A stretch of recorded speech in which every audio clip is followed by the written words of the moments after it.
자, 우리 오늘 이제 3강입니다. 시험을 이기게 하시는 주님. 우리 히브리서 4장 14절부터 16절 읽고 시작할까요? 히브리서 4장 14절에서 16절.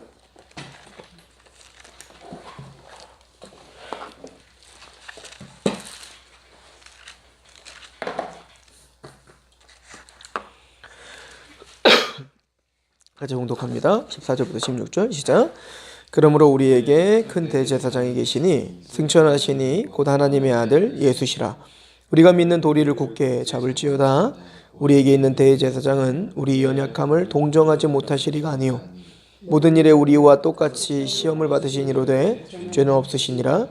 그러므로 우리는 긍휼하심을 받고 때를 따라 돕는 은혜를 얻기 위하여 은혜의 보좌 앞에 담대히 나아갈 것이니라. 아멘. 자, 우리 오늘은 이제 시험을 이기게 하시는 주님이신데요. 예수님께서 이제 그 시험 당하시는 장면이 있으시죠? 그 예수님이 그 마태복음 4장에 보면 예수님께서 시험 당하는 장면이 있는데, 마태복음의 전체적인 어떤 줄거리를 좀 알면 이 시험의 의미가 뭔지를 조금 이해할 수가 있는데요. 특히 마태복음 1장에 보면 마태복음 1장에는 어떤 이야기가 있죠? 바로 족보 이야기가 있죠. 이 족보 이야기의 핵심은 아브라함과 다윗의 자손 예수 그리스도의 족보입니다. 그죠? 예수 그리스도의 세계예요.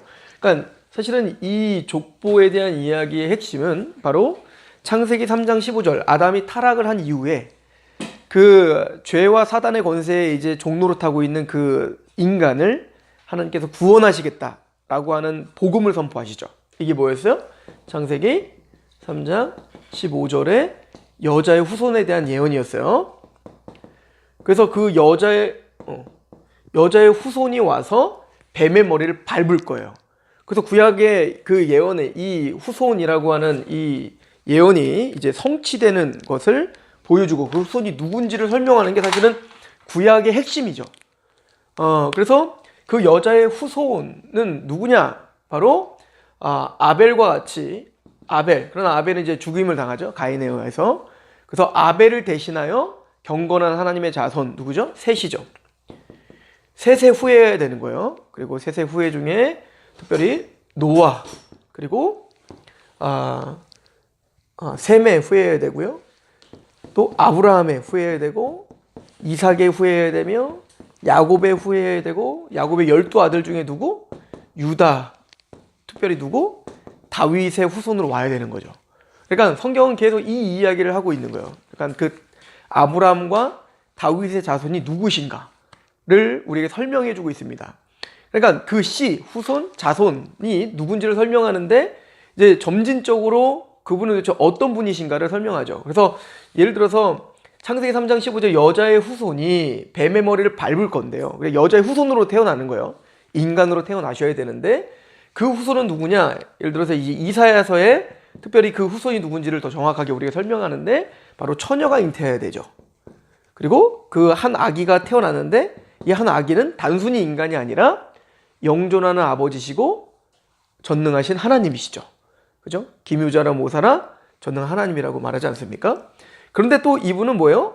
이사야서 53장에 보니까 어린 양처럼 고난을 당하는 종으로 오셔야 되는 거예요. 그러니까 이게 점진적으로 그 예수님이 누구시며 그 예수님이 어떤 일을 하실 것이며 그 그리스도로 말미암아 무엇을 성취하시려고 하는지 전체를 예언한 게 바로 구약이란 말이에요. 그래서 아브라함이 이삭을 바치는 장면에 보면 22장에 보면 창세기 22장에 아브라함이 이삭을 바칠 때 하나님이 그 씨에 대한 약속을 하시면 더 구체적으로 뭐라고 하냐면 그 씨가 대적의 문을 부수게 될 것이다. 이렇게 말하죠. 그 대적은 뭐예요? 뱀의 머리를 밟겠다는 얘기잖아요. 그래서 왕으로 와야 되기 때문에 유다 지파로 와야 되고 그 하나님의 합한 왕 다윗과 같은 한 왕이 오는데 겸손한 왕이 와야 되는데 그게 바로 예수야 라고 이제 이야기하고 있는 게 사실 마태복음 1장의 족보의 이야기라고요. 그러니까 족보를 보면서 야 이거 쓸데없는 족보 왜 이렇게 있지가 아니라 이 족보는 굉장히 중요한 거죠. 그 메시아 족보이기 때문에 중요한 거예요. 자, 그래서 그 족보대로 정말로 예수님이 처녀가 잉태 아들을 처녀가 잉태 아들을 낳아서 정말 예수님이 오신 거죠. 그래서 이제 마태복음 1장에는 그 예수님께서 예수님께서 어디에 있는 얘기냐면 바로 그 가나안 땅에 계시죠. 약속의 땅, 가나안 땅에서 태어나신단 말이에요. 베들레헴에서 태어나시니까. 그리고 마태복음 2장에 가면 그 예수님이 잠깐 어디 가는 장면이 나오냐면 애굽으로 잠깐 피신 가는 장면이 나와요. 그 호정령 때문에 막 이렇게 해서 그 예수님이 태어난다는 메시아 태어났다는 소리 듣고 헤롯이 막 다 죽이려고 하잖아요. 그때 이제 도망가는 거 아닙니까? 도망을 가서 애굽에 잠깐 갔다가 이제 됐겠구나 해갖고 다시 돌아오는 장면이 나오죠. 그래서 애굽에 있는 장면에 애굽으로 잠깐 피신 가는 장면이 2장에 나오고 3장에 가면 예수님께서 세례를 받는 장면이 나오죠. 그죠? 고린도전서 10장을 보시면 이스라엘 백성들의 출애굽을 하여 홍해를 건너는 걸 뭐라고 표현하고 있냐면 세례, 물세례로 표현하고 있단 말이에요. 그런 것처럼 예수님께서 세례를 받는데 4장에는 그리고 4장에 뭐요? 예수님이 시험 받는 장면이 나옵니다. 지금 그 행로들 가나안 땅에 있다가 잠깐 애굽에 갔다가 세례를 받고 시험을 당하러 광야로 간 거. 이게 딱 누구의 지금 행로예요? 바로 이스라엘이 출애굽을 한 행로입니다. 그러니까 원래 아브라함과 이삭과 야곱이 가나안 땅에 있었죠.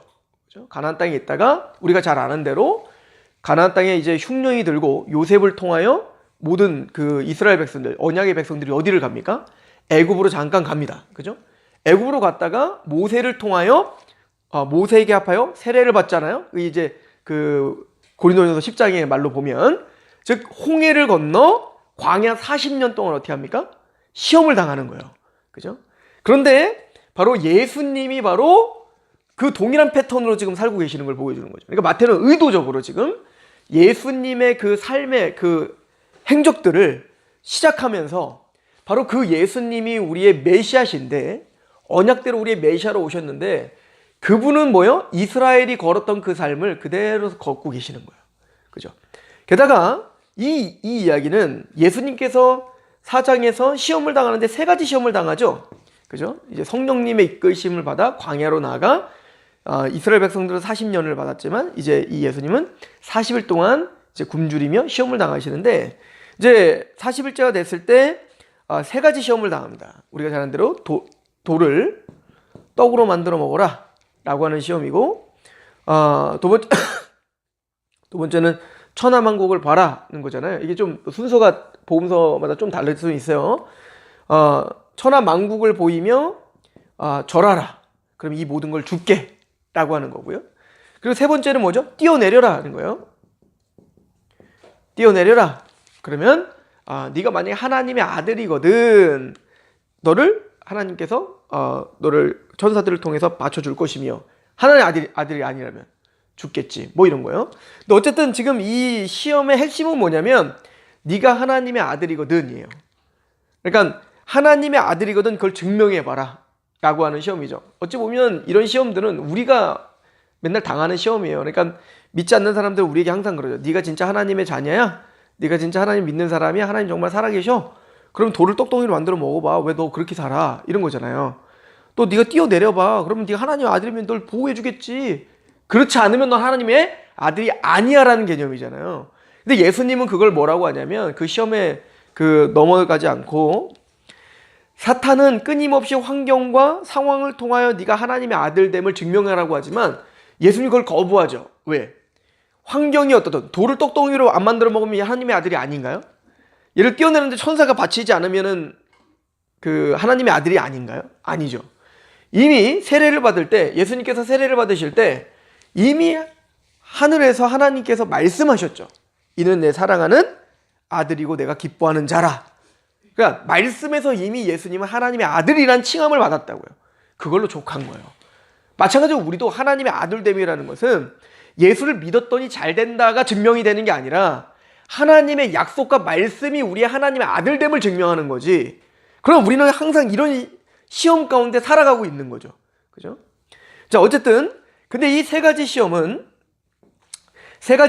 누가 받았던 시험이냐면 바로 이스라엘이 광야 40년 동안 받았던 시험인 겁니다. 그걸 우리가 어떻게 알 수 있냐면 지금 이 마태복음의 구조를 통해서 우리는 알 수 있고, 그러니까 지금 예수님은 누구의 삶을 지금 대신 살고 계시는 것처럼 보여요? 이스라엘에 걷는 그 행로를 그대로 예수님이 걷고 있다라고 하는 것을 지금 보여주고 있죠. 의도적으로. 게다가 그 시험에서 예수님께서는 돌을 떡떡이로 만들어 먹어. 그랬더니 뭘로 이기십니까? 그죠? 사람이 떡으로만 사는 게 아니라 하나님의 입에서 나오는 하나님 말씀으로 사는 거야 라고 선포를 하심으로 말씀으로 이기시죠. 그러니까 사단의 시험을 말씀으로 승리하십니다. 이게 바로 신명기 6장에 있는 말씀이에요. 또 한번 절하라. 그러니까 하나님 예수님 뭘로 다 이기십니까? 주 여호와 외에는 경배하지 말라고 했다. 절하지 말라고 했다.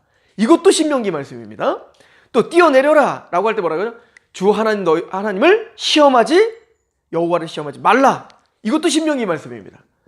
그러니까 지금 예수님께서는 이 사단의 시험을 무엇으로 승리하고 있죠? 바로 하나님의 말씀으로 승리하고 있죠. 그러면 반대로 이스라엘 백성들은 40년 광야 속에서 지금 이 신명기는 다 뭐냐면, 신명기 말씀은 이스라엘이 40년 광야를 다 산 다음에 네 편의 설교를 합니다. 왜 네 편의 설교를 하냐면 이스라엘이 광야를 걷게 된 이유가 무엇이며 하나님이 왜 너희를 이렇게 시험할 수밖에 없었는지에 대하여 그것을 설명하고 해석하는 게 바로 신명기예요. 네 편의 설교를 통해서 해석하는 건데, 그때 예수님께 그 모세를 통하여 하나님이 말씀하시는 건 뭐냐면 돌을 떡덩이로 만들어 먹어라, 또 절하라, 또 뛰어내려라 라고 하는 시험이 이스라엘 백성들은 다 실패한 겁니다. 그래서 하나님께서 너희가 떡으로만 사는 게 아니라 하나님의 말씀으로 사는 거야. 또 주 너희 하나님 외에는 절하지 마. 하나님을 시험하지 마. 지금 이 얘기를 왜 했냐면 이스라엘 백성이 다 넘어졌거든요. 거기에 하나님을 시험했고요. 또 하나님의 말씀을 의지하지 않고 하나님이 말씀이 아닌 지금 먹고 사는 것에 의지하며 살았던 이스라엘 백성들을 우리 볼 수가 있고요. 또 하나님이 아닌 우상에게 경배하고 있었던 것들을 보여주면서 모세는 뭐요? 예수님이 승리한 그 말씀을 이스라엘에게 말해주면 너희는 거기에 다 실패한 자다. 그러니까 이스라엘 백성들은 40년 내내 이 세 가지 말씀을 가지고 승리하지 않고 어떻게 해서요? 실패하며 살았다. 이걸 설명해주고 있는 거예요. 그러니까 이스라엘이 실패한 그것을 오직 누가? 예수님이 승리하셨다라고 이야기를 하고 있는 겁니다. 그런데 지금 이 세 가지 시험은 육적인 이스라엘 백성들만 광야 40년에서 받았던 시험이 아니라 오늘 우리가 받고 있는 시험이에요. 그죠? 이걸 요한일서가 우리에게 설명해주고 있는데요. 뭐라고 하죠? 안목의 정욕과 이생의 자랑과 육신의 장욕, 안목의 정욕, 이생의 자랑. 이것이 우리가 오늘 당하는 시험이거든요. 근데 이 세 가지 시험이 바로 예수님이 당했던 시험인 겁니다. 돌을 떡덩이로 만들어 먹어라. 이게 육신의 정욕이죠. 그리고 천하만국을 보이며 뭐예요? 안목의 정욕이죠. 또한 뛰어내려라 라고 하는 건 뭐죠? 네가 그러면 슈퍼스타가 되겠다는 거예요. 네가 하나님의 아들됨을 네가 인정받을 거 아니냐. 그죠? 이게 뭐예요? 이생의 자랑이죠. 그러니까 이 세 가지 시험을 우리는 어떻게 하고 있어요? 우리도 실패하고 있죠. 철저히 실패하고 있죠. 철저히 우리 이스라엘 백성들이 광야 40년 내내 목이 고든 백성처럼 하나님의 말씀으로 승리하기보다는 이 정욕과 안목과 이생의 자랑으로 실패하는 인생이었던 것처럼 오늘 우리가 바로 그 이스라엘이라는 거잖아요. 그래서 하나님께서 그 이스라엘 백성들의 그 모든 삶을 우리에게 거울로 비춰줬다는 거 아닙니까? 거울로. 그걸 통해서 누가 보이는 거예요? 바로 내가 보이는 거예요. 내가. 이스라엘을 욕할 게 하나도 없는 게 이거 이스라엘 백성들의 그 목이 고든 백성의 그 태도가 누구의 태도인 걸 보이는 겁니까? 나라는 거 보이는 거예요. 나도 육신의 정욕, 안목의 정욕, 이생의 자랑에 오늘 또 넘어지는 자거든요.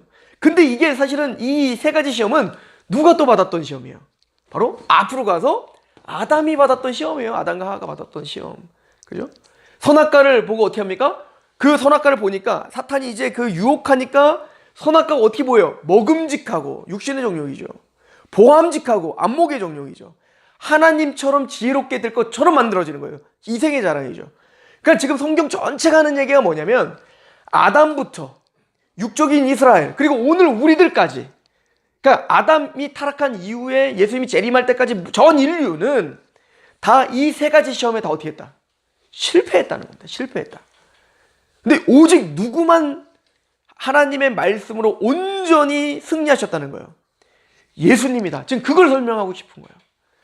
그러니까 예수님은 예수님은 우리는 모든 우리와 똑같은 육신으로 오셔서, 그죠? 그러니까 하나님으로서 승리하신 게 아니라, 하나님은 빌립보서에 말씀하신 것처럼 예수님은 하나님과 동등되신 분인데, 원래 하나님의 본체시나 그 동등됨을 취할 것으로 여기지 아니하시고 자기를 비워 종의 형체를 띠고 육신 가운데 거하셔 죽기까지 복종하셨다는 거예요. 우리와 똑같은 육신의 모습으로 오셔서 사실은 우리와 똑같이 시험을 당하셨죠. 그 대표적인 모습이 바로 오늘 예수님이 시험 당하시는 모습인 거예요. 아담도 또 육적 이스라엘도, 그리고 오늘 우리가 당하고 있는 모든 시험을 예수님은 우리와 똑같이 당하셨지만, 우리는 수도 없이 거기에 넘어지고 죄를 짓지만 예수님은 어떻게 하셨다? 승리하셨다는 것을 보여주고 있는 거죠. 그래서 오늘 본문에 이렇게 써 있는 거 다시 한번 볼까요? 히브리서 4장 자 14절부터 다시 한번 볼게요. 그러므로 우리에게 큰 대제사장이 계시니 승천하시니 곧 하나님의 아들 예수시라. 우리가 믿는 도리를 굳게 잡을지어다. 우리에게 있는 대제사장은 우리의 연약함을 동정하지 못하시리가 아니요. 이 동정하지 못하시리가 아니요, 이걸 개역 성경에는 체휼하지 못하시리가 아니요 이렇게 써 있잖아요. 체휼, 동정, 이 말이 뭐냐면 우리의 입장이 되셨다는 거예요.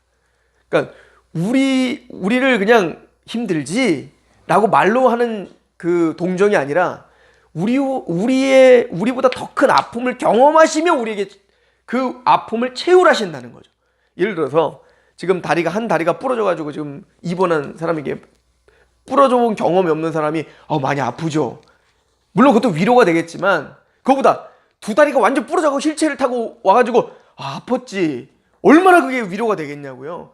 마찬가지로 예수님은 그냥 하늘에서 힘들지, 난 너희를 사랑해, 이렇게 하는 게 아니라 우리의 모습으로 오셔서 우리가 당하는 그 어떤 고통보다 더 큰 고통을 당하시며 우리의 힘듦을 이해하신다는 거예요.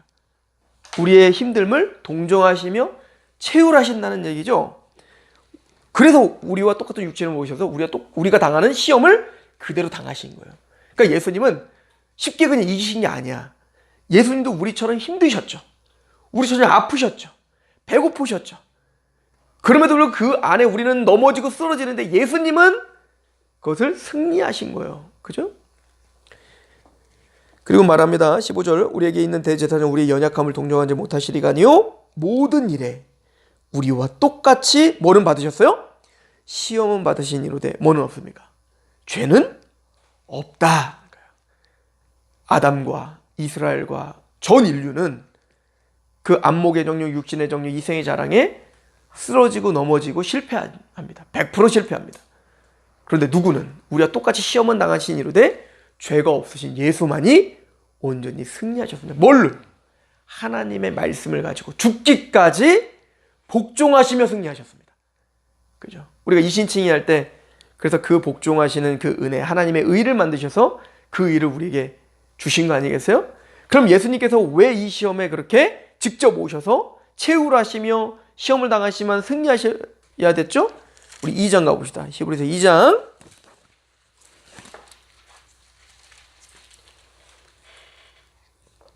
우리 17절, 18절 같이 한번 읽어볼까요? 시작. 그러므로 그가 범사의 형제들과 같이 되심이 마땅하도다.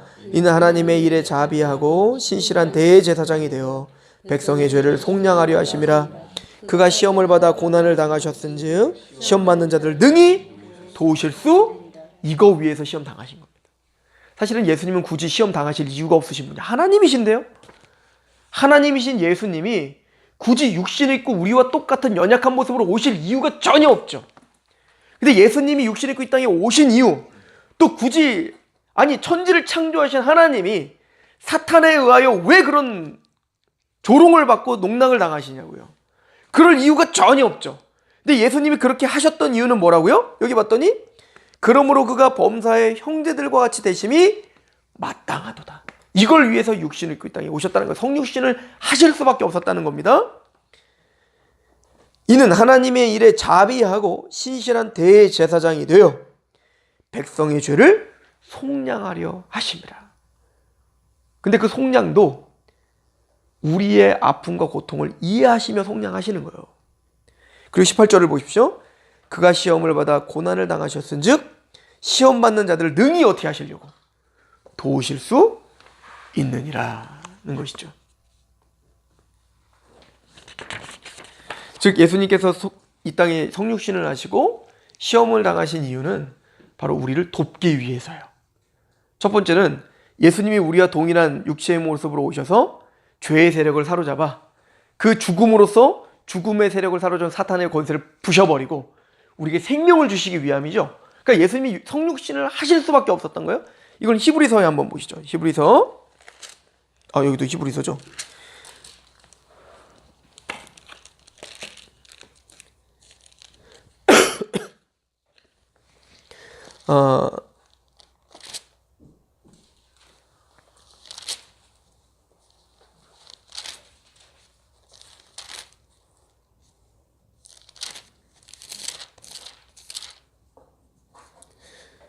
어디 보시냐면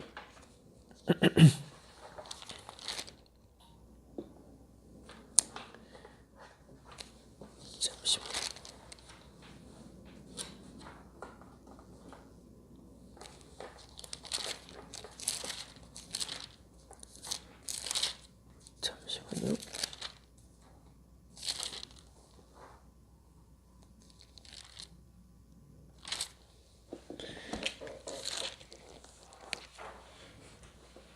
우리 그 2장에 있는 얘기네요. 한번 다시 보겠습니다. 우리 2장 그 앞절에 있는 거요. 자, 2장 다시 보시면 2장 10절.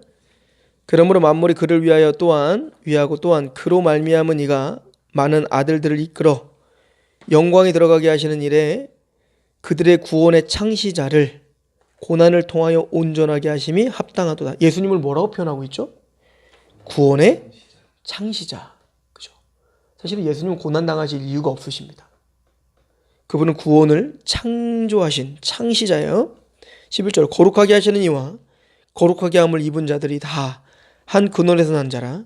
그러므로 형제라 부르기를 부끄러워하지 아니하시고 구원의 창시자이신 예수님이 우리를 형제라 부르기에 부끄럽지 않으시고 우리는 죄인인데요. 우리와 동일한 육체의 모습으로 오시는 것을 부끄럽게 여기지 않았다는 거예요. 예수님은 12절 이르시되 내가 주의 이름을 내 형제들에게 선포하고 내가 주를 교회 중에 찬송하리라 하셨으며 또다시 내가 그를 의지하리라 하시고 또다시 볼지어다 나와 및 하나님께서 내게 주신 자녀라 하셨으니 자녀들은 혈과 육에 속하였음에 그도 또한 같은 모양으로 혈과 육을 함께 지니심은 그러니까 예수님이 이 땅에 혈과 육을 입고 육체로 이 땅에 오심은 죽음을 통하여 죽음의 세력을 잡은 자 곧 마귀를 면하시며 또 죽기를 무서함으로 한평생 매여 종노릇하는 모든 자들을 어떻게 하시기 위함이에요? 해방시켜 주시기 위함. 놓아주려 하심이라 하는 거예요. 그러니까 예수님이 십자가의 죽으심으로 말미암아 우리가 그 죽음의 세력을 부셔버린 거죠. 제가 그 갑상선암을 이제 수술한 다음에 방사선 치료를 받잖아요. 근데 방사선 치료 받는 방법이 뭐냐면 그 갑상선암은 요오드성 요오드를 먹고 살아요. 그러니까 우리 몸에 있는 요오드를 먹고 사는 게 이제 갑상선암이거든요. 그러니까 그게 미역이나 김, 그래서 일본이나 한국에 갑상선암이 많은 이유가 김이나 미역 같은 걸 많이 먹기 때문이다. 뭐 이렇게 얘기를 하는데 어쨌든 그러면은 그 암을 죽여야 되잖아요. 우리 몸에 떠들고 있는 암을 죽여야 되는데 어떻게 하냐면은 요오드를 먹지 못하게 해요. 싹 단식을 해야 되죠. 그러니까 요오드는 이제 뭐 천일염이나 이런 데 있거든요. 그러니까 그런 걸 아예 못 먹게 해. 그냥 맛소금만 먹어. 정제된. 그러니까 그런 것만 먹으면서 우리 몸에 한 보름 정도를 그렇게만 먹으면 우리 안에 요오드가 싹 빠져나가요. 요오드가 없죠. 그럼 누가 굶어? 암이 굶고 있는 거야. 우리 몸에 암이 굶고 있어. 그러면 요오드성 방사선을 투입하는 거예요. 방사선인데 요오드 방사선이야. 그럼 요오드를 입힌 방사선을 딱 투입하면 어떻게 될까요? 온몸에 있던 그 암들이 그걸로 싹 몰리겠죠. 싹 몰리면 뭐가? 그 방사선이 자폭을 해버리는 거야. 같이 죽어버리는 거죠. 그리고 암을 죽여버리는 거야. 이게 이제 그 갑상선 암을 방사선 치료해서 암을 죽이는 방법이거든요. 그건 겁니다. 예수님께서 그 죽음의 세력인 사단의 권세를 부셔버리기 위해 예수님이 자폭을 해버린 거죠. 우리와 똑같은 육체의 모습, 그러니까 요오드성 방사선인 것처럼 예수님이 우리와 똑같은 모습으로 오셔서 모든 사단의 권세의 세력을 끌어안고 죽어버리신 거야. 그러므로 죽음의 세력을 잡은 자, 사단의 권세를 멸해버리신 것이죠. 이게 바로 예수님이 육체로 이 땅에 오신 이유예요. 그러니까 우리와 똑같이 육체의 모습으로 오셔서 우리와 똑같은 시험을 당하신 이지만 마침내 죽기까지 하나님 앞에 복종하심으로 말미암아 죽음의 세력인 사단의 권세를 죽여버리신 겁니다. 멸하시고 우리를 거기서 건져내시기 위하여 이 땅에 오셨다. 그 십자가로 말미암아 우리가 어떻게 했던가요? 구속 곧 죄사함을 받았다. 이제는 그 죄의 세력에서 우리를 해방시키셨다라고 이야기를 하는 거죠. 그리고는 이제 말하는 게 이겁니다. 16절, 이는 확실히 천사들을 붙들어 주려 하려 하심이 아니요. 여러분들, 천사들은 타락한 천사들 있잖아요. 사탄들. 타락한 천사들은 구원받을 수 있는 길이 있을까요? 없을까요? 없습니다. 오직 누구를 위해서만, 우리를 위해서만 예수님이 죽으신 거예요. 이거는 사실은 그래서 기적인 거예요. 천사들도 사실은 좀 충격인 겁니다. 아니, 자기 동료들, 타락한 동료들 있잖아요. 타락한 천사들이 사탄 아닙니까? 근데 그들을 위해서는 기회가 없어요. 그게 원래 하나님의 공이고 그게 원래 하나님의 거룩이에요. 그런데 희한하게 누구를 위해서는 죽으시는 거예요? 우리를 위해서는 죽으시는 거예요. 그죠? 천사들을 붙들어 주려 하심이 아니요 오직 아브라함의 자손을 붙들어 주려 하심이라. 언약의 자손들, 택함 받은 하나님의 언약의 자손들만 붙들어 주기 위하여 예수님께서 십자가에 죽으셨다. 17절. 그러므로 그가 범사의 형제들과 같이 되심이 마땅하도다. 이는 하나님의 일에 자비하고 신실한 대제사장이 되어 백성의 죄를 속량하려 하심이라. 그가 시험을 받아 고난을 당하셨은즉 시험 받는 자들 등이 도우실 수 있느니라. 즉 우리가 육신의 정욕, 안목의 정욕과 이생의 자랑에서 우리가 넘어지고 쓰러지고 영원한 지옥 형벌을 받을 수밖에 없고 그 사망의 종로로 탈 수밖에 없는 우리인데, 예수님 이 땅에 오셔서 그 시험을 통과하시며 마침내 죽으심으로 하나님께 복종하셨던 이유가 우리를 죄사해 주시기 위하여, 이 시험에서 우리를 건져주시며 이 시험에서 우리를 승리하게 하시기 위하여 주님은 십자가에 죽으셨다. 또 이 시험을 감당하셨다. 이게 바로 성경이 하는 얘기죠. 자, 다른 말로 말하면 우리가 이렇게 한번 생각해 볼 수가 있어요. 아담이 타락을 하자마자 하나님께서 저주를 내리시죠. 그래서 아담이 저주를 내린다고요. 근데 원래는 아담을 만드시고 하나님이 제일 먼저 주셨던 게 뭐예요? 복이잖아요. 그죠? 생육하라, 번성하라, 땅에 충만하라, 정복하라, 그리고 다스려라. 즉 왕권을 주셨단 말입니다. 영화로움을 주셨다고요. 그죠? 하나님이 왕이신데 그 하나님의 말씀에 복종할 때 또 하나님의 왕권과 하나님의 주권을 인정하는 그 아담은 청지기가 되어 하나님을 대신하여 모든 만물을 정복하고 다스릴 수 있는 권세, 권능, 이게 바로 하나님의 영광의 그 권능을 주셨다고요. 그죠? 그래서 이게 하나님의 형상이라고 했죠. 즉 모든 피조물 세계는 아담은 아무것도 아니지 원래. 그런데 하나님처럼 보는 거예요. 모든 피조물들이. 그죠? 이게 하나님의 형상, 쩔렘이라는 용어라고 했잖아요. 그러니까 아담은 원래 하나님이 아니죠. 그런데 그 아담을 볼 때 하나님처럼 모든 피조물이 복종하게 만드는 왕으로 하나님 아담을 주셨다고요. 근데 죄로 말미암아 선악과를 먹지 마라고 했는데 먹었다는 건 뭐였죠? 하나님의 왕 되심을, 주인 되심 인정하지 않는다라고 했잖아요. 그러니까 하나님의 말씀에 복종하지 않는 아담은 이제 그 영광의 자리에서 어떻게 된 거예요? 떨어진 거죠. 이게 로마서 3장 23절에 말하는 겁니다. 모든 사람은 죄를 범하였음에 하나님의 영광에 이르지 못했다라고 말하는 겁니다. 즉 원래는 하나님의 영광의 그 은혜를 누리고 있었다고요. 누가? 아담이 타락하기 전에는. 그런데 죄로 말미암아 하나님과 끊어짐으로 말미암아 그 영광의 자리를 누리지 못하게 되었다, 이 얘기잖아요. 그 얘기는 뭐냐면 그 축복의 자리에 있었던 복의 자리, 안식의 자리에 있었던 그 아담과 하와는 죄로 말미암아 저주로 전락해 버렸죠. 저주를 하게 됩니다. 그죠? 그 저주에 대한 이야기를 우리 한번 가볼까요? 창세기 3장을 한번 가보시죠.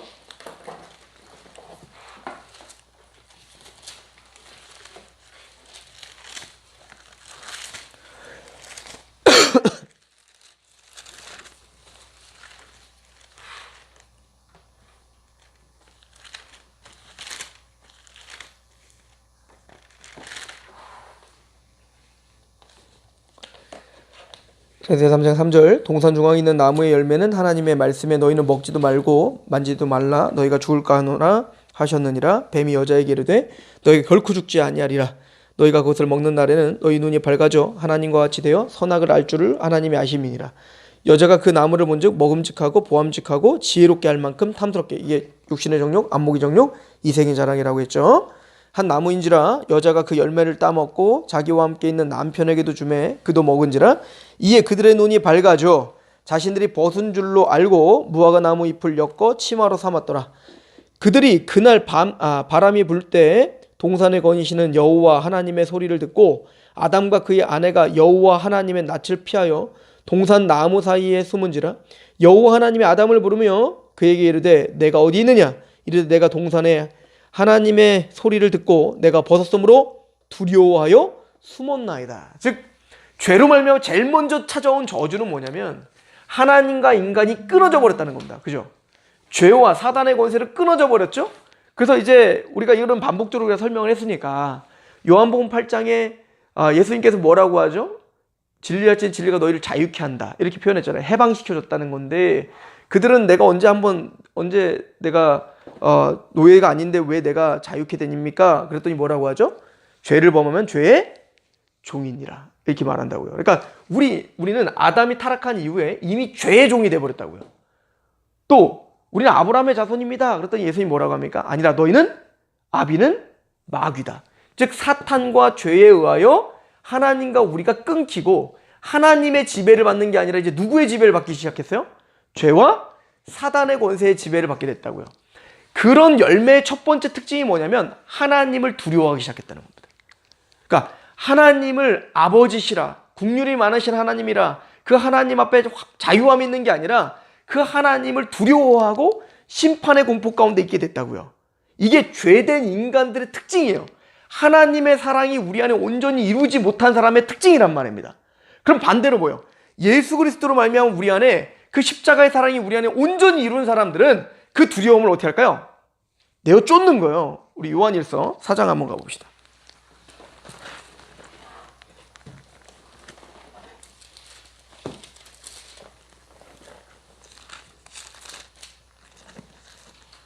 자, 요한일서 4장 16절 하나님이 우리를 사랑하시는 사랑을 우리가 알고 믿었노니. 그러니까 거듭난 하나님 백성들은 뭐죠? 하나님이 우리를 사랑하시는 사랑을 알고 믿은 거예요. 그죠? 이 알게 한 것도 하나님이 성령님이 믿게 하신 거죠. 알고 믿었노니 하나님은 사랑이시라. 사랑 안에는 거하는 자는 하나님 안에 거하고 하나님도 그 안에 거하시느니라. 이로써 사랑이 우리에게 온전히 이루어진 것은 우리로 심판날에 담대함을 가지게 하려 함이니 주께서 그러하신 것 같이 우리도 이 세상에서 그러하니라. 사랑 안에 두려움이 없고 온전한 사랑이 두려움을 내어 쫓나니 두려움에는 형벌이 있습니다. 두려워하는 자는 사랑 안에 온전히 이루지 못하였느니라. 이게 두려움이 언제 찾아온 거예요? 죄로 말미암아 하나님과 관계가 박살나버리고 아담과 하에게 제일 먼저 엄습해온 게 뭐예요? 바로 하나님을 두려워 숨었더라요. 그러니까 하나님과의 관계가 끊어져 버린 겁니다. 하나님은 이제 사랑의 대상이 아니라 하나님은 두려움의 대상인 거죠. 그러니까 이 죄와 사단이 하나님과 우리를 끊어버리고 하나님을 오해하게 만드는 겁니다. 하나님의 국률, 하나님의 자비, 하나님의 무한하신 지혜를 가려버리는 거죠. 그런 자기 멋대로 생각하는 어떤 하나님을 자기 멋대로 재단해 놓고 하나님을 두려워하는 거죠. 그리고 심판의 공포 가운데 이제는 죽음 가운데 영원한 지옥 형벌 받아가 두려워하며 살게 되는 거, 이게 바로 인간의 타락한 인간들의 바로 열매인 거예요. 저주죠. 그죠? 그래서 예수님이 육체를 입고 이 땅에 오셨다라고 히브리서는 말하는 겁니다. 왜? 그걸 부셔버리려고. 한평생 죽음을 두려워하는 그 죽음의 종로로 타고 있는 자들을 죽음으로써 그 사망으로 사단을 멸하심으로 우리를 거기서 해방시켜 주시기 위하여 예수님은 이 땅에 오셨다라고 이야기를 하고 있는 거죠. 자, 이 이야기를 로마서 8장도 한번 보세요. 로마서 8장.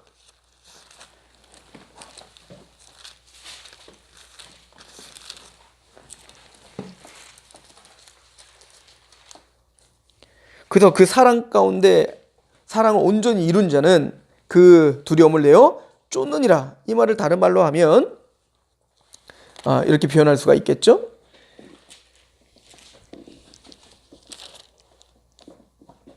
자, 8장 우리 9절입니다.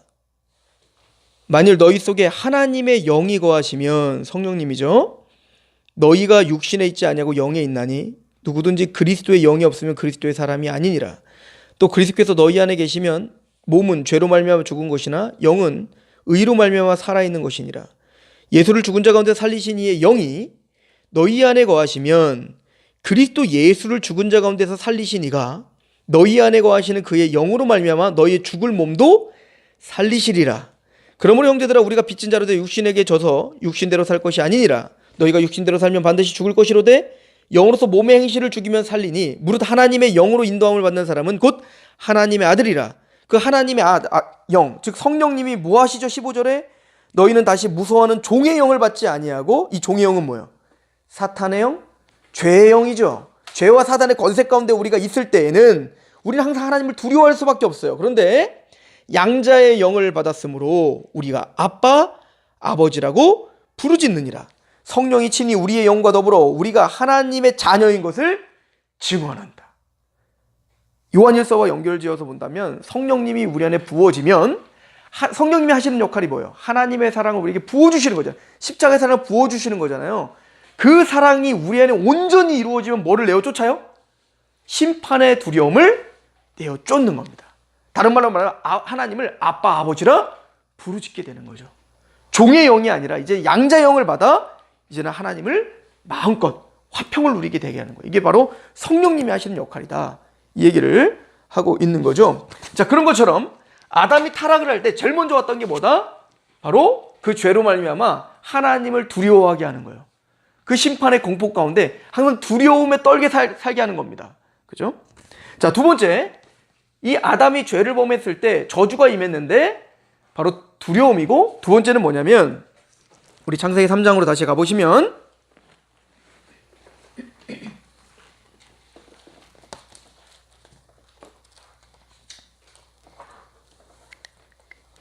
11절, 이르시되 누가 너희 벗었으므로 내게 알렸느냐? 내가 내게 먹지 말라 명한 그 나무 열매를 내가 먹었느냐?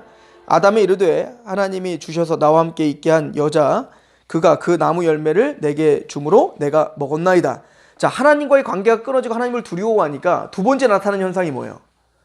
사람과의 관계가 끊어지죠. 사실은 이제 그 아담이 하와에게 뭐래요? 내 뼈 중에 뼈요, 살 중에 살, 온전한 연합이 있었다고요. 그죠? 그래서 남자가 부모를 떠나 여자와 한 몸을 이루어라. 그죠? 일체 연합되어 있는 게 원래 사람과의 관계예요. 이게 얼마나 행복하겠냐고요. 여러분들 정말 사랑하는 사람과 막 뜻이 하나고 말이 통하고 같이 있으면 막 밤새도록 이야기하고 싶고, 여러분들 이런 경험들이 있잖아요. 그때 얼마나 행복해요. 그게 원래 인간 관계 속에서 있어야 될 원래 복이었다고요. 복. 이게 원래 안식의 자리였다고요. 그런데 하나님과의 관계가 끊어지니까 누구의 관계가 끊어져 버려요? 인간과 인간과의 관계가 끊어져 버려요. 저주가 생겨버린 겁니다. 그게 뭐죠? 이제는 싸움이 일어나고 갈등이 일어나는 거예요. 이제 이기적으로 남 탓하기 시작하는 거죠. 그러니까 아담이 어떻게 해요? 하나님과의 관계가 끊어지면 아담은 이 여자 때문에 내가 선악과를 먹었습니다가 되는 거예요. 근데 그 여자는 또 뭐래요? 이 뱀 때문에. 근데 그 말끝마다 뭐라 하냐? 하나님이 주신 이 여자 때문에, 하나님이 주신 이 뱀 때문에요. 다 누구 탓하는 거예요? 하나님 탓하는 겁니다. 그죠? 하나님과의 관계가 끊어져 버리니까 우리는 뭐 하는 거예요? 사람과의 관계가 끊어져 버리고 피조물과의 관계도 끊어져 버리는 거예요. 그래서 보세요. 원래는 생육하고 정복하고 다스리라 라고 했다면, 정복하고 다스린다는 얘기가 뭐예요? 정복하면 다스리면 다스릴수록 어떻게 될까요? 사실 관리를 하는 거거든요. 더 풍성해지는 거거든요. 이 모든 피조 세계가 하나님의 뜻대로 정복하고 다스려라 라고 할 때 그 다스리는 과정을 통해서 어떻게 되는 거예요? 하나님의 뜻이 더 완성되어 가는 거거든요. 근데 반대로 하나님과의 관계가 끊어져 버리니까 이제 이기적인 욕망 가운데 하나님과의 관계가 끊어지니 이기적인 욕망 가운데 사람과의 관계 속에서 어때요? 죄인과 죄인이 만나니까 서로 갈등이 생기기 시작하는 거예요. 그리고 또 그 죄된 그 탐욕스러운 마음으로 정복하고 다스리니까 이제는 뭐예요? 관리가 아니라 착취가 시작되는 겁니다. 하나님이 만드신 이 모든 자연 만물을 이 타락한 인간이 만지기만 하면 어떻게 되는 거예요? 고장나는 겁니다. 우리가 그 열매를 지금 먹고 있는 거 아닙니까? 그죠? 그래서 하나님이 그들에게 저주를 주십니다. 보세요. 우리 16절입니다. 또 여자에게 이르시되 내가 내게 임신하는 고통을 크게 더하리니 내가 수고하고 자식을 낳을 것이며 너는 남편을 원하고 남편은 너를 다스릴 것이니라. 이 말씀들을 우리가 좀 잘 보시면요, 여자에게 해산의 고통을 주셨죠. 그죠? 이게 저주인 거예요. 사실은 그 고통 가운데 아이를 낳게 하는 거예요. 사실 고통 이런 게 원래 없었죠. 병 들고 이런 게 원래 없죠. 그런데 이 죄 때문에 고통이라는 개념이 들어왔고 또 병이라고 하는 개념이 들어오는 거란 말이에요. 그런데 이것이 저주지만 사실은 이 과정을 통해서 인간들에게 무엇을 알려주고 싶었던 겁니까? 바로 그 해산의 고통을 통하여 생명이 난다는 것을, 매번 아이를 낳고 나는 인류의 모든 역사 속에서 생명이 나진다는 것은 이런 고통을 통하여 난다는 것처럼 이제는 그걸 통해서 뭘 깨달아야 되는 겁니까? 하나님께서 우리에게 영생을 주시고 생명을 주실 때에도 고통이 따른다는 걸 보여주고자 하는 겁니다. 그죠? 근데 그 고통은 우리가 아무리 큰 고통을 가진다 할지라도 생명을 하나의 생명도 낳을 수 없다는 걸 알게 돼야 돼요. 그죠? 오직 뭡니까? 하나님이 우리에게 생명을 주시기 위하여, 그래서 우리가 아이를 낳을 때 그 해산의 고통을 통하여 생명이 낳는 것처럼 하나님은 우리에게 생명을 주시기 위하여 여자의 후손을 주셨는데 그 여자의 후손이 뱀의 머리를 밟아야 되거든요. 근데 그 여자의 후손, 즉 그 메시아를 주시기 위하여 하나밖에 없는 아들을 내어줄 수밖에 없는 그 고통을 통하여 우리에게 영생을 주실 것을 우리 사람들은요, 그 생명을 낳으면서 그걸 계속 깨달아야 되는 겁니다. 우리의 생명이 이제는 자연스럽게 주어지는 게 아니라 고통을 통하여 주시는데, 그게 바로 하나님의 고통을 통하여 우리에게 생명이 주어졌구나 라고 하는 것을 깨닫게 하시기 위하여 하나님 그 저주를 우리에게 허락하시는 거죠. 그죠? 또한 그 저주는 이런 것들이 있죠. 보세요.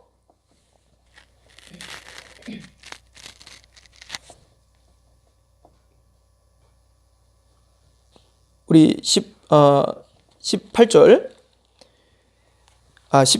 아담에게 이르시되 내가 아내의 말을 듣고 내가 내게 먹지 말라 한 나무의 열매를 먹었은즉 땅은 너로 말미암아 저주를 받고 너는 내 평생에 수고하여야 그 소산을 먹으리라. 그게 사실은 아담과 하와는요, 은혜로 그냥 살았다고요. 그죠? 사실은 뭘 일을 해가지고 내가 생명을 얻어낼 수 있는 거를 먹지 않았다고요. 그냥 하나님이 다 은혜로 주신 그 에덴 동산에서 그냥 수고하지 않고 먹었단 말입니다. 그리고 하나님이 맡겨주신 그 정복하고 다스리라는 하나님의 뜻 가운데 관리하는 것만 하면 됐다고요. 근데 이제 달라졌어요. 어떻게 해야 되죠? 내가 수고하여야 생명을 유지할 수 있는 거예요. 그죠? 땅을 내고 가시엉겅퀴를 내고 있는 그 땅을 기경하여 내가 땀을 내서 내가 뭔가를 수확하고 먹어야 내 생명이 유지되는 겁니다. 근데 결론은 뭐예요? 죽었더라예요. 이해가십니까? 내가 열심히 수고하여 땀을 내서 내가 음식을 만들어내서 먹는데 그 결론은 뭐라고요? 창세기는 죽었더라예요. 아무리 수고를 하고 아무리 땀을 내고 아무리 뭐를 해도 우리는 뭐예요? 결말은 죽더라예요. 그걸 알아야 되는 겁니다. 인간은 이제는 이 타락함으로 말미암아 우리가 어떤 수고와 어떤 열심과 어떤 땀을 내어도 우리는 우리의 생명을, 영원한 생명을 얻어낼 수 없다예요. 그죠?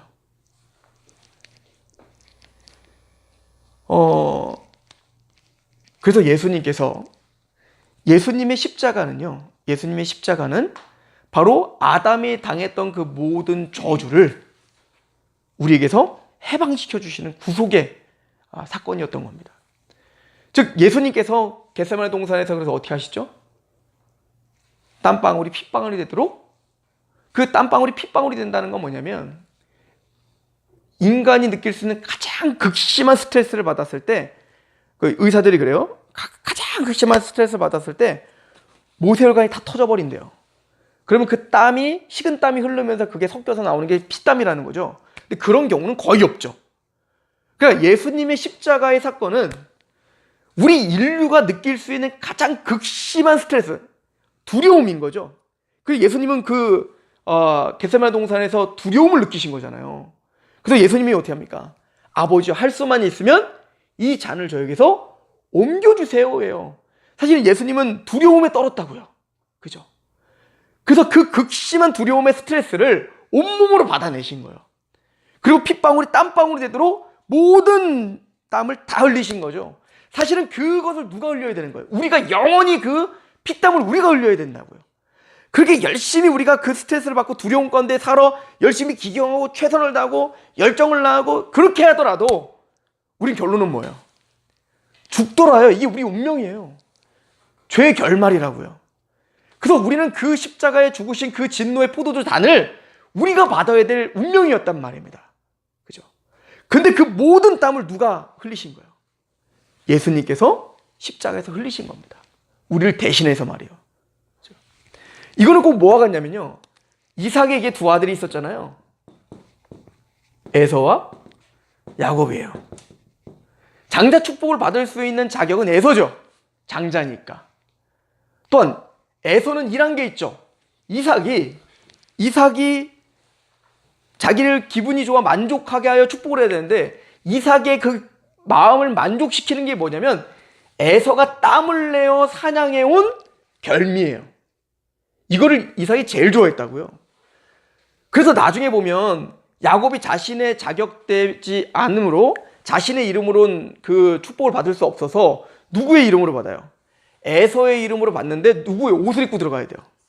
에서의 옷이에요. 왜냐면 이 아버지는 보이진 않지만 후각은 발달했단 말입니다. 근데 뭐를 좋아했냐면 나중에 보면 야곱의 목소리는 어째 야곱인 것 같은데 그 옷의 냄새가 뭐래요? 이 땅의 땀의 향기로다 이렇게 말하잖아요. 그러니까 이게 뭐냐면 에서는 열심히 땀을 내어 어떻게 하는 거예요? 사냥을 해서 별미를 잡아온. 그러니까 이삭을 만족시키는 그겁니다. 그죠? 그러나 그거에 비해 야곱은 땀 하나 흘리진 않죠. 야곱은 일한 것이 없습니다. 그죠? 어머니가 만들어준 별미를 들고 들어갔을 뿐이에요. 누구의 옷을 입고 에서가 흘렸던 그 땀의 옷을 입고 들어가 에서의 이름으로 하나님의 축복을 받았던 것처럼 우리도 마찬가지죠. 우리가 하나님 앞에 우리가 열심히 일하고 열심히 땀을 내고 열심히 월한다 할지라도 우린 죽는다니까요. 우리의 의는 누더기와 같다니까요. 우린 자격이 되지 않고요. 우린 일한 것이 없다고요. 그런데 예수님께서 십자가에서 완성하신 그 열심과 그 순종을 덧입고 들어가 우리는 의롭다함을 받은 거죠. 그러니까 우리가 흘려야 될 모든 그 저주의 땀을 예수님이 성취하신 거예요. 또한 그 땅은 가시를, 엉겅퀴를 내게 했다라고 합니다. 자, 엉겅퀴를 내게 했는데 저는 이렇게 생각을 해요. 사실은 중요한 거는 우리가 살아가면서 사실은 그 단순히 우리가 농사를 할 때 엉겅퀴를 내고 가시를 내는 것, 찌르는 것 이것뿐만 아니라 우리의 인생을 살아가는 데 있어서 우리는 죄로 말미암아 우리가 고통당하고 찔림당하고 상처받고 이런 과정들이 다 죄로 말미암아 우리에게 들어온 거란 말이에요. 그런데 그 모든 찔림을 우리를 대신하여 누가 받으신 거예요? 예수님이 조롱당하시고 예수님이 핍박당하시고 예수님이 창에 찔리시고 예수님이 가시면류관에 찔리신 거란 말이에요. 그런데 그 모든 찔림을 우리를 대신하여 예수님은 구속하셨죠. 그리고 우리는 거기서 해방됐다고요. 그러면 사도 바울이 이런 얘기를 하죠. 내가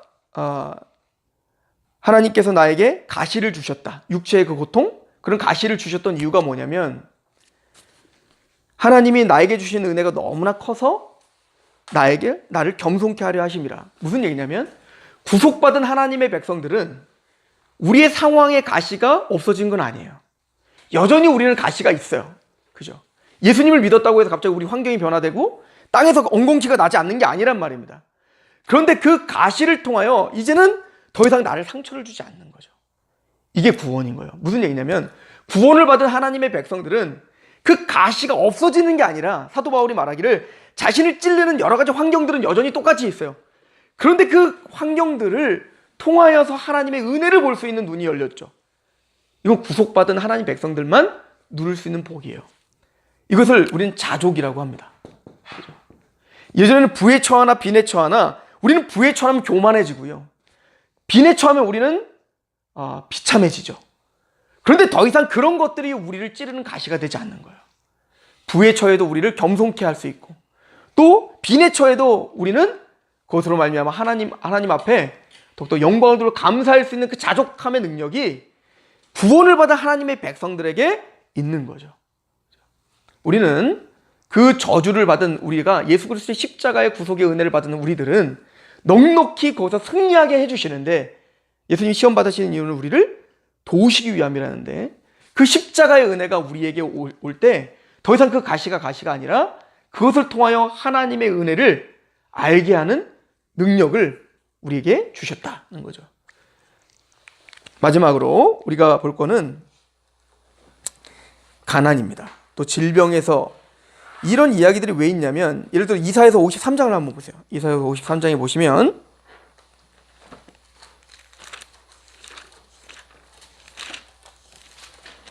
예수님의 구속을 이렇게 설명을 합니다. 이사야서 53장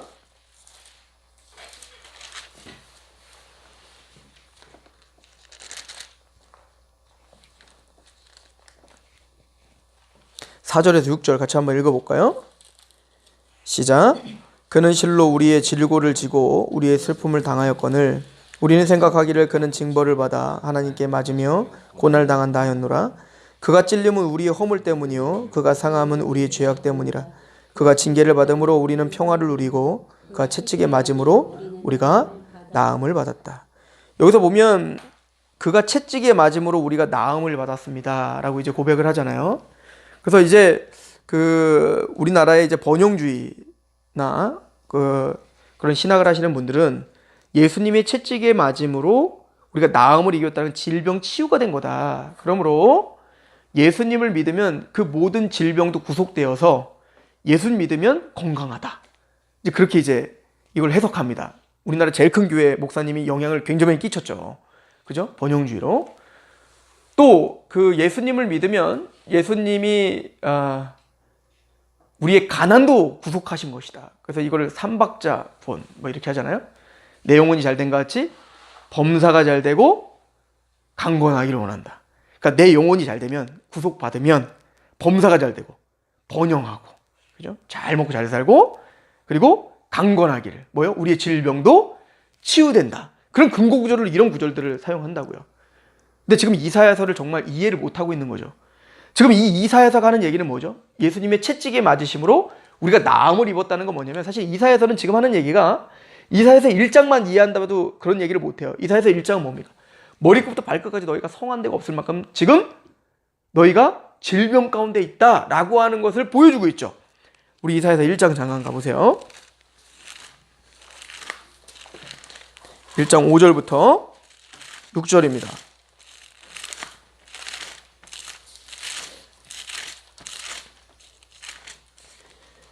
1장 5절에서 6절. 너희가 어찌하여 매를 더 맞으려고 패역을 거듭하느냐? 온 머리는 병들었고 온 마음은 피곤하였으며 발바닥에서 머리까지 성한 것이 없이 상한 것과 터진 것과 새로 맞은 흔적뿐이거늘 그것을 짜며 싸매며 기름으로 부드럽게 함을 받지 못하였도다. 너희의 땅은 황폐하였고 너희의 성읍들은 불에 탔고 너희의 토지는 너희의 목전에서 이방인들에게 삼켜졌으며 이방에게 파괴된 것 같이 황폐되었고. 지금 너희들이 영적으로 말하는 거잖아요. 이스라엘 백성들 너희들이 지금 완전히 병에 걸렸다. 그래서 이사야서는 계속 하는 얘기가 뭐냐면 보아도 보지 못하고 들어도 듣지 못한다. 너희들은 보지 못한다. 듣지 못한다. 그래서 메시아가 오시면 어떻게 하겠다는 거예요? 보게 하고 듣게 하고 뛰게 하고 해방시켜 줄 것이며 질병을 치유하게 하시며. 그 얘기는 다 무슨 얘기죠? 즉 우리가 죄로 말미암아 하나님을 대적하고 그 대적하는 죄의 질병이 심각하게 걸려서 너희들은 하나님을 대적하는 그 죄의 질병으로 영적으로 너희는 그만큼 머리끝부터 발끝에 성한 데가 없다 이 얘기를 하고 있는 거잖아요. 그러니 이사야서는 뭐예요? 예수님이 대신 메시아가 대신 채찍에 맞으심으로 또 찔리심으로 어떻게 하겠다는 거예요? 너희가 나음을 입었다. 진짜 이스라엘 백성들이 막 육체적으로 건강해진다는 얘기입니까 이게? 무슨 얘기죠? 영적인 질병이, 즉 너희가 그렇게 영적 질병들이 그렇게 완전히 치유된다는 거, 누구를 대신하여? 예수님이 그 질병을 담당하셨다는 얘기인 겁니다. 그래서 마태복음, 마가복음, 누가복음, 요한복음에 그렇게 질병을 치유하는 이야기들이 있는 거예요. 왜? 이사야의 예언이 성취된 걸 보여주기 위해서 말입니다. 우리가 영적으로 나병 환자고, 우리가 영적으로 열병 환자고, 우리가 중풍병 환자고, 보지 못하고 듣지 못하는 우리인데, 예수님이 죄와 사단의 권세 가운데 질병 가운데 있는 우리를 보게 하시고 듣게 하시고, 우리의 부정함을 깨끗하게 하시고, 우리를 정결케 하시고, 우리를 자유케 하시는 그 은혜가 예수님으로 말미암아 우리에게 임했다는 거죠. 그러므로 우리의 질병을 구속하신 게 맞습니다. 무슨 질병? 영적 질병을 구속하신 거예요. 예수님이 십자가로 우리가 받을 모든 채찍을 다 맞으심으로 예수님이 우리를 대신하여 모든 질병을 치유해 주신 것입니다. 다른 말로 하면 죄사함 받았다는 얘기인 겁니다. 또 하나는 우리의 불을, 예수님이 우리의 가난을 구속하셨다. 그 궁극이 뭔지 아세요? 이분들이 하는 얘기가, 우리 고린도후서 8장 보세요. 고린도후서 8장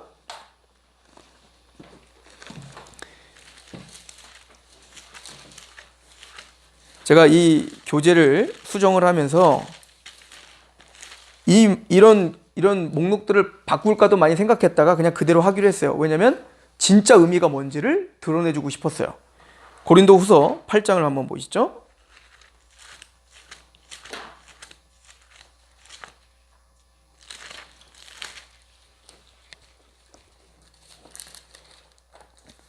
고린도후서 8장 1절부터 제가 한번 읽어볼게요.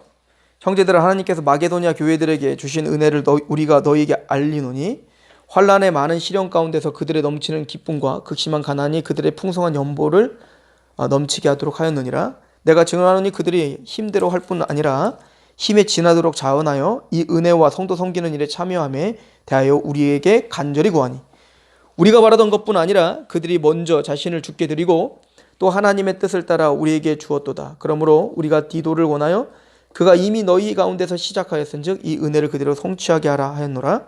오직 너희는 믿음과 말과 지식과 모든 간절함과 우리를 사랑하는 이 모든 일에 풍성한 것 같이 이 은혜에도 풍성하게 할지니라. 내가 명령으로 하는 말이 아니요 오직 다른 이들의 간절함을 가지고 너희의 사랑의 진실함을 증명하고자 함이라. 우리 주 예수 그리스도의 은혜를 너희가 알거니와 부요하신 이로써 너희를 위하여 가난하게 되심은 그의 가난함으로 말미암아 너희를 부요하게 하려 하심이라. 요 구절만 딱 떼는 거예요. 하나님이 가장 부유하시죠, 예수님은. 왜? 천지의 주관자시고 왕이시잖아요. 근데 그분이 십자가에 가장 비천하게 오시고 태어날 것도 없어서 구유에 오셨잖아요. 그러니까 가장 부유하신 이가 가장 가난하게 오신 이유가 뭐라는 거예요? 우리를 부유하게 하시면. 근데 이 구절을 딱 떼가지고 뭐라고 하냐? 봐라, 예수님은 우리의 아담이 죄를 범했을 때 우리가 가난이 왔는데 예수님이 대신 우리를 대신해 가난해지심으로 우리를 뭐하게 하셨다? 부욕해 하셨다. 그러므로 예수 믿는 자는 이제 가난이 구속되고 뭐가 시작된 거예요? 부유할 수 있는 권세가 있는 거예요. 그러므로 예수 믿는 자는 잘 된다. 그렇게 얘기를 하는 거죠. 물론 잘 되기를 원합니다. 그러나 이 구절은 정말 그런 얘기가 아닌 겁니다. 지금 사실은요, 어떤 상황이냐면, 지금 이제 읽어봐서 아시겠지만 예루살렘이라고 하는 예루살렘 교회예요. 예루살렘에 심각한 흉년이 들었습니다. 그래서 예루살렘 교회가 지금 너무너무 지금 궁핍한 상황에 왔습니다. 그래서 사도는 가는 곳마다 항상 뭐를 자꾸 요구하죠? 연보를 자꾸 달라고. 연보를 자꾸 강조하잖아요. 연보. 그러니까 그 예루살렘을 돕기 위한 모금을 하러 다닌 거예요. 헌금을 받으러 다녔는데 고린도 교회가요, 1년 전에, 아까 읽어봐서 알겠지만 1년 전에 이미 누가 말도 안 했는데 사도 바울에게 우리가 예루살렘을 위해서 연보하겠습니다 라고 약속을 한 거야. 근데 1년이 넘도록 뭐 한 거예요? 연보를 안 해, 얘네들이. 근데 그 당시에 고린도 교회는요, 부유했어요. 그런데 1년 동안 약속을 지키지 않고 그러고 있으니까 사도 바울이 화가 난 겁니다, 사실은. 그래서 그들에게 막 야단을 치고 싶은데 억지로 하고 싶지가 않은 겁니다. 그래서 누구를 예를 드냐면 마게도니아 사람들을 예를 드는 거예요. 그죠? 그리고 그 마게도니아 사람의 예를 어떻게 들죠? 형제들아, 1절에 하나님께서 마게도냐 교회들에게 주신 은혜를 우리가 너에게 알리노니 환난의 많은 시련 가운데서 그들의 넘치는 기쁨과 극심한 가난이 그들을 풍성한 연보를 넘치게 하도록 하였다. 마게도냐 사람들은요, 가난했습니다. 가난도 어떻게 가난했다고요? 극심한 가난이 있었어요. 근데 마게도냐 사람들은 극심한 가난 중에서라도 어떻게 했다는 거예요? 형제들을 위해서 넘치는 연보를 하였다. 만약에 부유하신 자로서 가난해지신 우리의 가난을 구속하시기 위함이라, 그럼 누가 지금 저주받은 거예요? 마게도냐 사람들은 지금 예수님 왜 가난하게 하셨냐고요? 지금 전혀 그런 얘기를 하는 게 아니란 말입니다. 진짜 부유함이 뭔지를 설명해 주고 있는 거예요. 고린도 사람들아, 너희들은 지금 부유하다. 고린도 사람 부유해요. 사실은 니들이 가난하다, 이 얘기인 거예요. 마게도냐 사람들은 극심한 가난 중에 있었지만 그들은 넘치는 연보를 하는, 그들의 진짜 마음이 부유한 사람들인 거예요. 십자가의 의미를 아는 사람들인 거죠. 그러므로 이 구절은 예수 믿으면 부자 된다는 얘기가 아니야. 아니면 반대의 이야기일 수도 있어요. 그죠? 저는 이렇게 적응합니다. 예수님이 십자가로 가난을 구속하셨습니다. 전 믿습니다. 우리 영적 가난을 구속하신 거예요. 단순히 물질이 우리의 삶을 주장하지 못하는 겁니다. 극심한 가난 중에서도 나보다 남을 먼저 생각할 수 있는 그 부유함이 그 마게도냐 사람들에게 있었던 겁니다. 예수님의 십자가의 능력과 구속의 능력은 바로 그런 겁니다. 단순히 예수님을 믿었더니 물질적인 부유함이 나에게 있더라를 자랑하는 게 아니라 극심한 가난 중에 있었지만 그들은 비참해하지 않았습니다. 도리어 극심한 가난 중에 있었지만 마게도냐 사람들은 예수님께서 부유하신 이로써 나를 대신해 가장 가난하게 진 십자가를 지신 걸 아는 그 마게도냐 사람들은 풍성한 연보를 할 수 있는 마음의 넉넉함이 그들에게 자리 잡았습니다. 저는 그게 가난을 구속하신 예수 그리스도의 능력이라고 믿습니다. 기독교는 세상 이방 종교가 따르는 어떤 목적지를 향해서 같이 가는 종교가 아니에요. 달라요. 구별됩니다. 그죠? 다 말하는 것은 예수님의 십자가 사건은 저는 가시의 저주를 구속하셨다. 또 가난의 저주를 구속하셨다.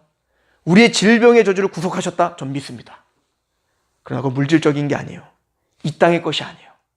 영적인 질병이며 영적인 가시이며 영적인 우리의 가난함을 부욕해 하시고 충만하게 하시고 넉넉히 이기게 하시는 능력이 전 십자가에 있다고 믿습니다.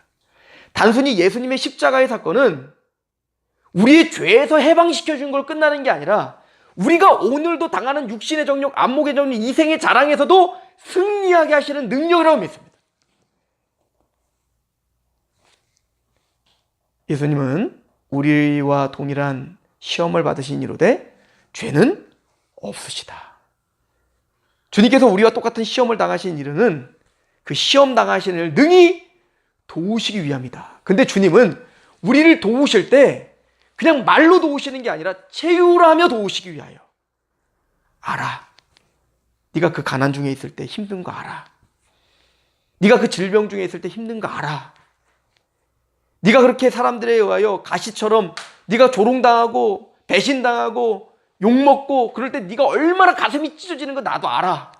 왜? 우리보다 더 가난하셨고 우리보다 더 많은 질고를 지셨고 죽기까지 우리의 고통을 다 감당하셨습니다. 사도신경에 보면 영어 사도신경에 보면 예수님이 음부까지 강하셨다 이 말, 이거를 막 못 받아들여요. 왜 못 받아들입니까? 예수님은 우리를 체휼하시기 위하여 우리의 그 음부 가장 밑바닥까지 함께 체휼하시며 그곳에서 부셔버리고 올라오신 예수님이신 겁니다.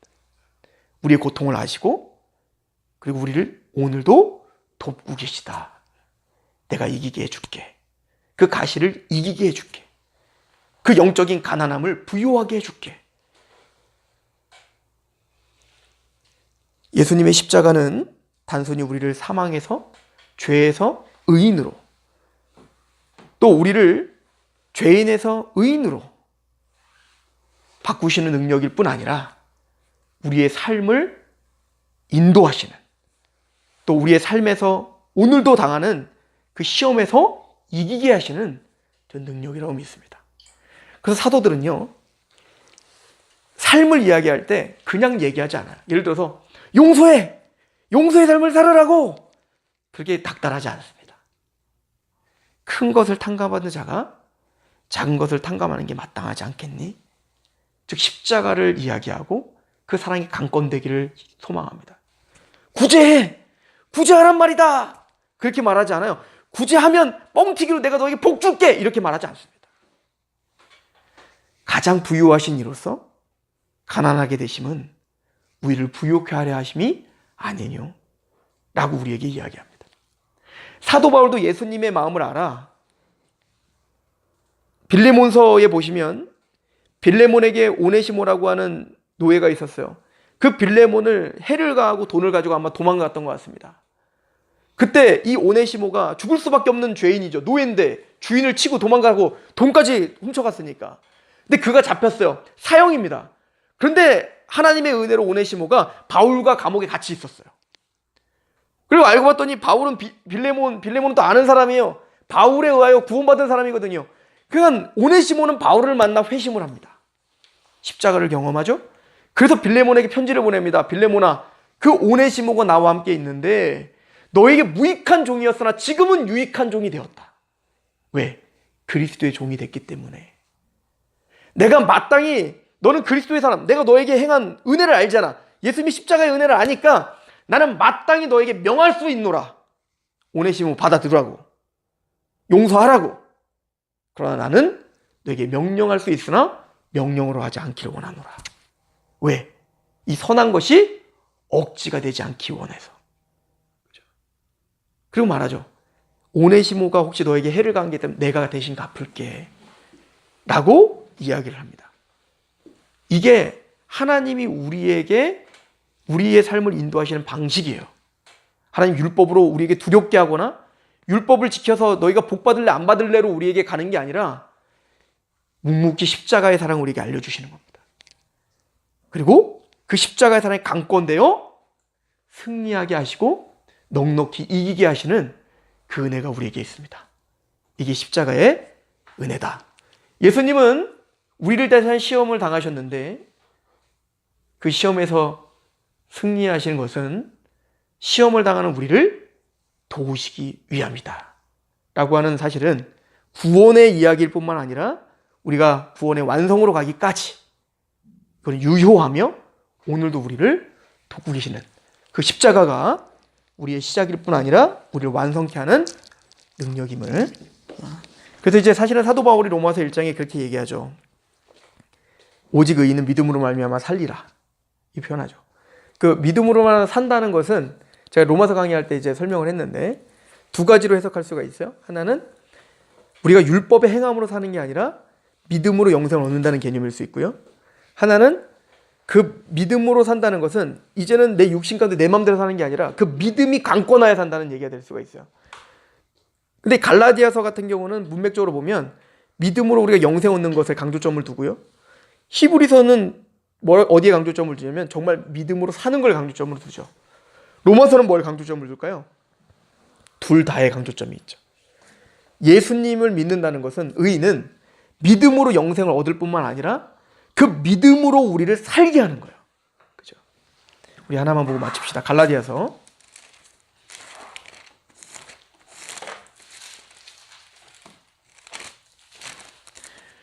그래서 사도 바울은 믿음을 이렇게 정리하죠.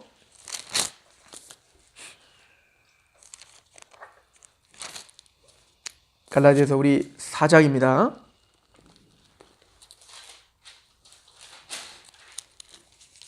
아, 5장이네요. 5장 3절에 내가 할례를 받는 각 사람에게 다시 증언하노니 그는 율법 전체를 행할 의무를 가진 자라. 율법 안에서 의롭다함을 얻으려 하는 너희는 그리스도에게서 끊어지고 은혜에서 떨어진 자로다. 우리가 성령으로 믿음을 따라 의의 소망을 기다린다. 그러므로 우리는 믿음으로 의롭다함을 받는 것이지 우리의 행함, 율법이 우리를 의롭게 할 수 없습니다. 믿음이에요. 믿음. 그런데 그 믿음이 뭔가를 설명하죠. 지식적 믿음이 아니에요. 6절에 보면 그리스도 예수 안에 있는 안에서는 할례나 무할례나 효력이 없으되 믿음인데 어떤 믿음? 사랑으로서 역사하는 믿음이다. 우리가 생각하는 지식적 믿음이 아닙니다. 사랑에 강권된 믿음이에요. 그 사랑에 강권되어 믿어진 믿음이에요. 그죠? 그리고 그 사랑의 열매를 나타내는 믿음이에요. 왜? 성령님이 그 십자가의 사랑 계속 부어지거든요. 7절 너희가 다름질환을 잘하더니 누가 너희를 막아 진리를 순종하지 못하게 하더냐. 그 권면은 너희를 부르신 이에게로 난 것이 아니니라. 적은 누룩이 온 땅에 퍼지느니라. 나는 너희가 아무 다른 마음을 품지 아니할 줄을 주 안에서 확신하노라. 그러나 너희를 요동하게 하는 자가 누구이든지 심판을 받으리라. 형제들아 내가 지금까지 할례를 전하였다면 어찌하여 지금까지 박해를 받으리요. 그리하였다면 십자가의 걸림돌이 제거되었으리니 너희를 어지럽게 하는 자들은 스스로 베어버려라. 그러니까 율법의 그 어떤 한 톨도 우리를 구원시킬 수 없어. 오직 믿음으로만 구원받는 거야. 오직 사랑으로 역사하는 믿음만이 우리 구원의 근거야. 13절 그런데 그 사랑의 역사하는 믿음은 13절 형제들아 너희가 자유를 위하여 부르심을 입었으나 자유합니다. 해방시켜 주셨습니다. 그러나 그 자유로 육체의 기회를 삼지 말고 오직 사랑으로 서로 어떻게 하라? 종노릇하라. 이게 사랑의 역사는 믿음이에요. 그 사랑으로 우리는 믿음이 생겨 은혜로 믿음이 생겼지만 그 믿음은 역동적으로 우리에게 역사하여 사랑하게 합니다. 그 자유로 우리를 방종으로 살게 하지 않고 서로 사랑에 종노릇하게 합니다. 14절 온 율법은 내 이웃 사랑하기를 내 자신과 같이 하라 하신 말씀에서 이루어졌나니 만일 서로 물고 먹으면 피차 멸망할까 조심하라. 내가 이르노니 너희는 성령을 따라 행하라. 이 성령을 따라하는 게 사랑으로 역사하는 믿음을 말하는 거예요. 그리하면 육체의 욕심을 이루지 아니하리라. 육체의 소욕은 성령을 거스르고 성령은 육체를 거스르나니 이 둘이 서로 대적함으로 너희가 원하는 것을 하지 못하게 하려 함이라. 너희가 만일 성령 인도하시는 바가 되면 율법 아래 있지 아니하니라. 육체의 일은 분명하니 곧 음행과 더러운 것과 호색과 우상숭배, 주술과 원수 맺는 것과 분쟁과 시기와 분냄과 당짓는 것과 분열함과 이단과 술창과 투기함과 모든 세상의 것들이죠. 22절 오직 성령의 열매는 사랑과 희락과 화평과 오래 참음과 자비와 양성과 충성과 온유와 절제니 이 같은 것을 금지할 법이 없느니라. 그 사랑이 열매를 드러내는 거예요. 이게 우리가 말하는 믿음입니다. 사랑으로 역사하는 믿음. 그죠? 즉 십자가는 우리를 구원시켜주는 걸로 끝나지 않고 우리의 삶을 변화시켜 주시며 우리의 삶을 지탱하며 우리가 승리하게 하는 능력이다 라고 우리에게 가르쳐 주고 있습니다.